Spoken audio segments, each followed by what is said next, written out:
Hello, I'm the Nostalgia Critic. I remember it so you don't have to. Well, seeing how I talked about this and this, I guess this was inevitable.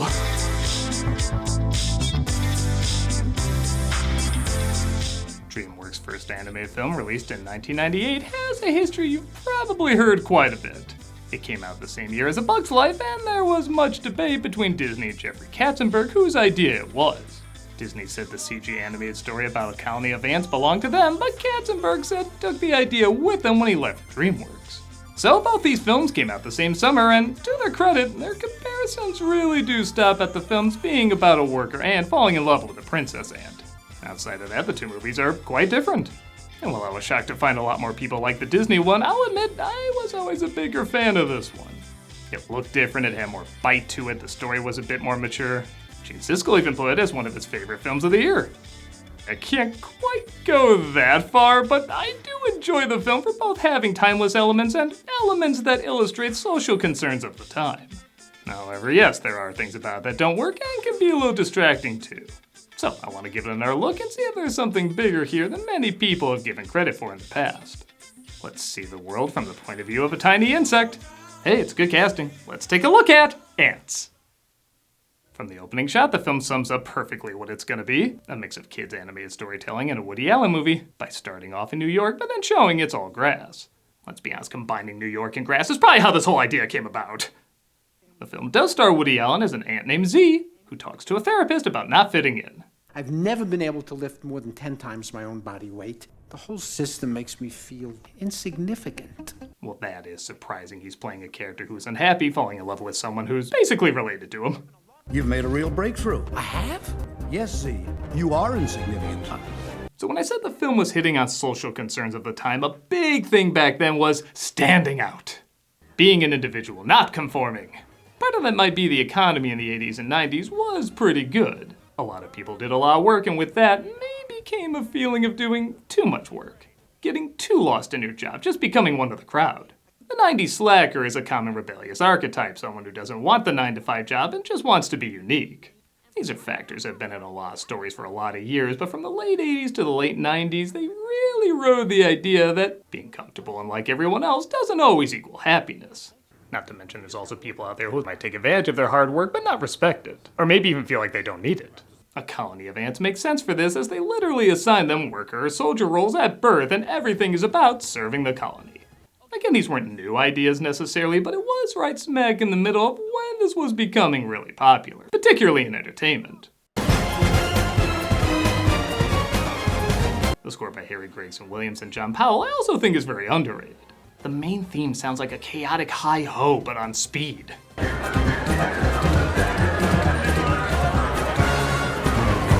Which is probably the visual mindset of this hi-ho.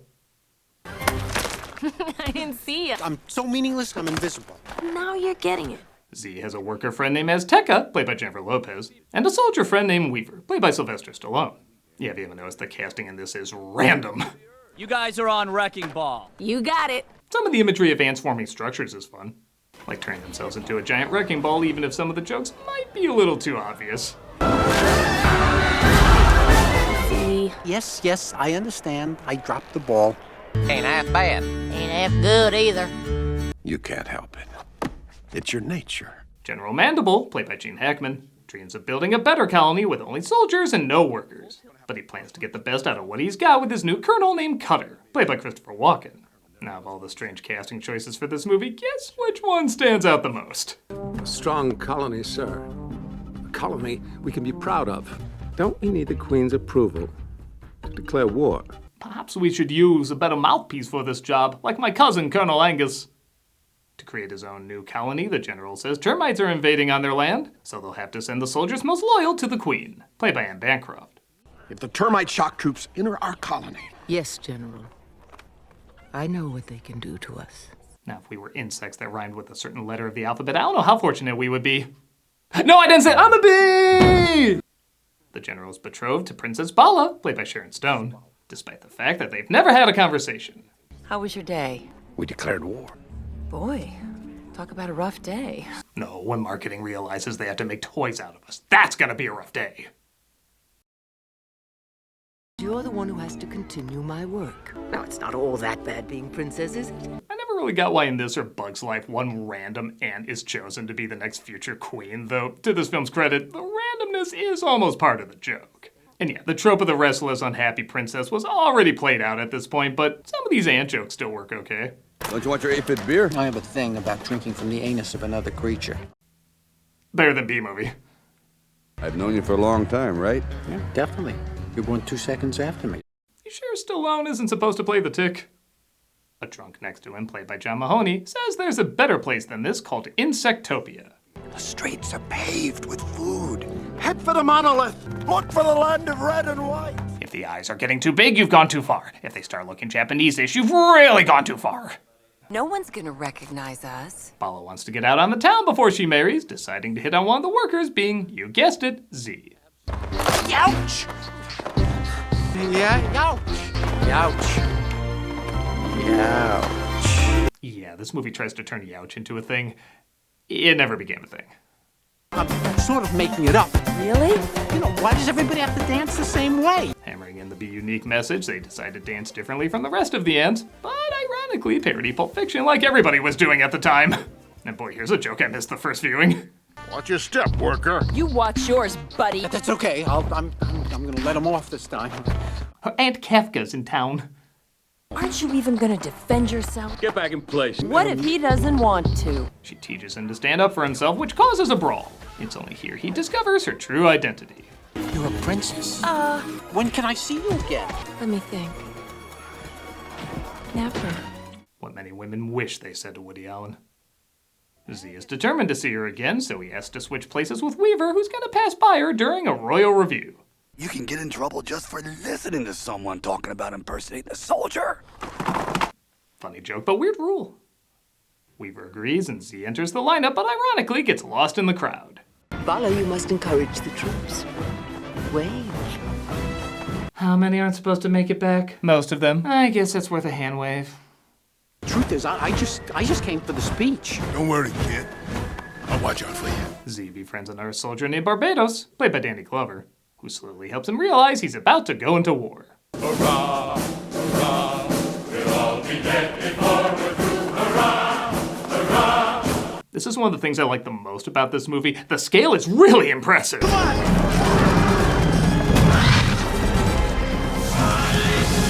In Bug's Life, they're all roughly the same size, but here, termites, bees, mantis, they're all the scale they would naturally be to an ant, which makes the world a lot more intimidating. You saved my life. I don't get all sappy about it. I also really like Danny Glover's brief, but still very effective performance. You buy this guy would befriend Z very quickly and take pity on him, and the scene where Z has to say goodbye to his talking, disembodied head.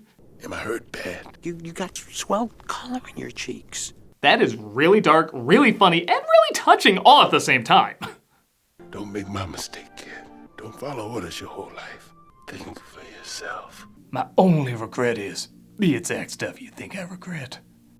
Meanwhile, Weaver seems to hit it off with Z's coworker. He's taking a personal day, so I'm filling in. You fill in any more and you'll explode. Wait, if that's what animated Jennifer Lopez's legs look like, imagine you're already imagining it before I finish. You know, I'm kinda glad Z's taking a breather. Z is the only one to survive, which naturally gets him an audience with the royals. Haven't I seen you somewhere before? Maybe, and then again, maybe not. And then again, youch. There must be a warehouse of Youch t-shirts that never sold. When they find out he's a worker, they try to arrest him, but in a funny bit, he hides behind Bala and they confuse it for taking her hostage. He's taking her hostage! No, I'm not. I mean, yes, I am. And even when he decides to go along with it, he's still not very good at it. Let go of me! Ow! Don't make me hurt her! Don't get the wrong idea, you're not my type, you're way too old for me. They get sucked down the trash and booted out of the hive, but when the guards try to save her, a kid with a magnifying glass intervenes. It's beautiful. It's only this time I notice his teeth fall separately from the rest of his body. Like I said, this film has a bit more of an edge than Bug's Life. The monolith. When Z recognizes the monolith the drunk soldier was talking about, he decides to venture to Insectopia. Happen to have it on a very reliable source. or should I say a drunk raving source. But to be fair, that's how I was when I wrote this movie. Come watch me play Final Fantasy VII Rebirth every Friday on Twitch. We also got other content during the week, so come check us out.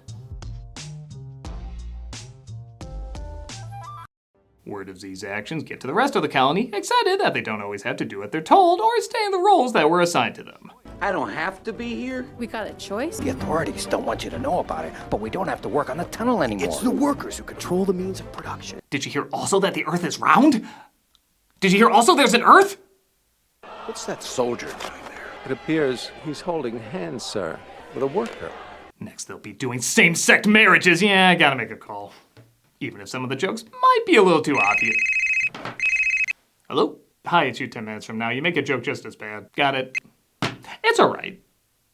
The general tells the colony that Z abandoned them because he doesn't care and wins them all over with a day off and a big celebration. You could be the guest of honor at the Megatunnel dedication ceremony.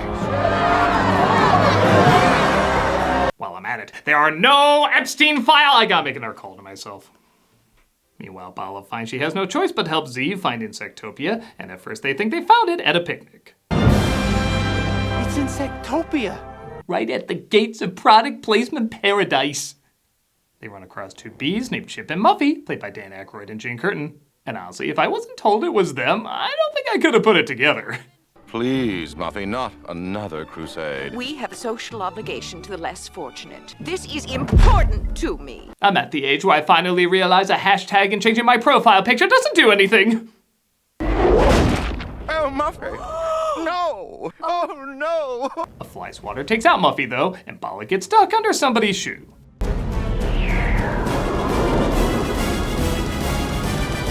This is one of the more impressive sequences in the movie, and I still remember it being really awesome on the big screen.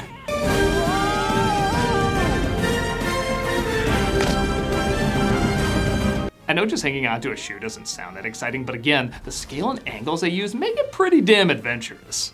Even if it does take itself a little too seriously at times.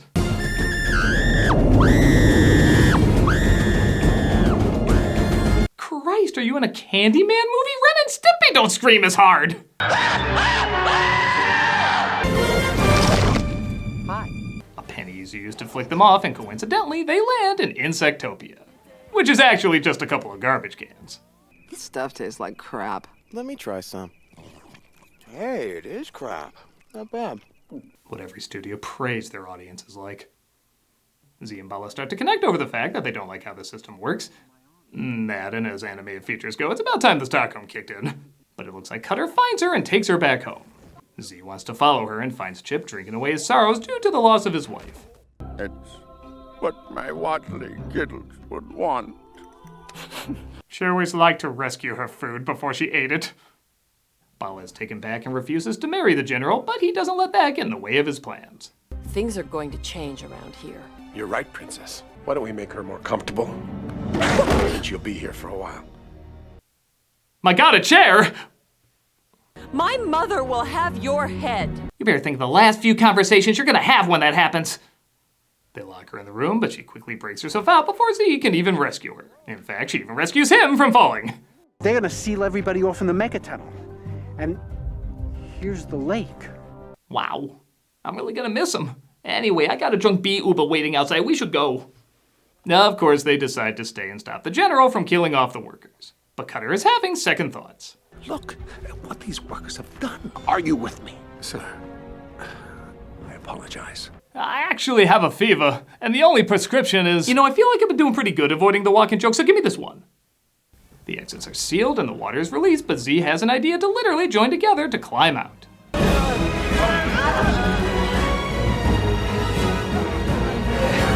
While this climax isn't bad, I do wish it was a little longer. I always have to remind myself what the climax of this movie even is. I forget it every single time. Where so many movies have third acts that go on forever, this one ironically could have gone on a bit more, but I guess I can say it doesn't overstay its welcome. Don't you understand? It's for the good of the colony. The good of the colony. We are the colony. Cutter sees the workers are more important and resourceful than he thought and orders the men to help them.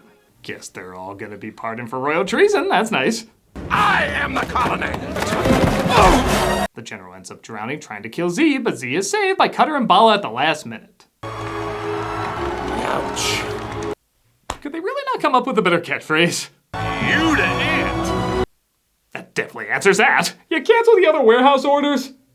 They start a new colony where people can choose whatever they want to be, and I know this is a very common last shot in movies, but because the scale is so well done and believable, I really do love seeing just how large and important, but also small and unimportant this story is.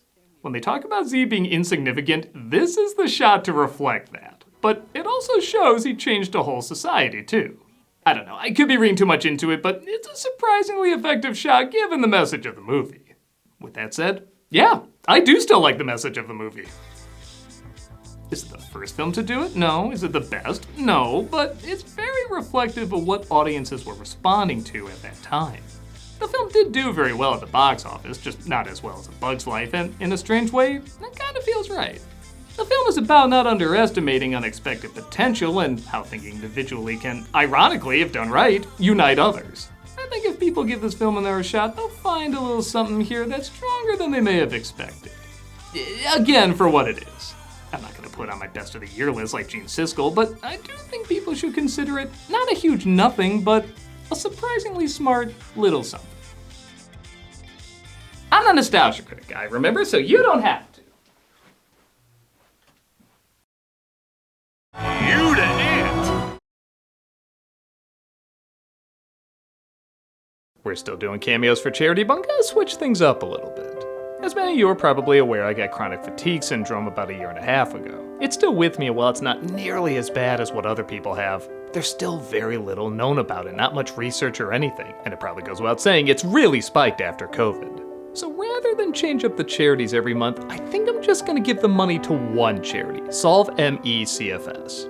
There are so many people suffering greatly from this, and like I've said in the past, I'm not suffering nearly as bad as so many people out there, yet it's still getting in the way of how I live my usual life. So I can't even imagine what so many other people must be going through and the toll it must be taking on them. So if you want a video of me saying happy birthday or congrats, good luck or whatever, click on the link below and be giving to a good cause. If you're like, no, your face is a butt and I don't like you, well, consider giving to this wonderful organization anyway. Like I said, there's a lot of people suffering from this and we don't really know the reason why, so maybe we can all come together and help them help many more.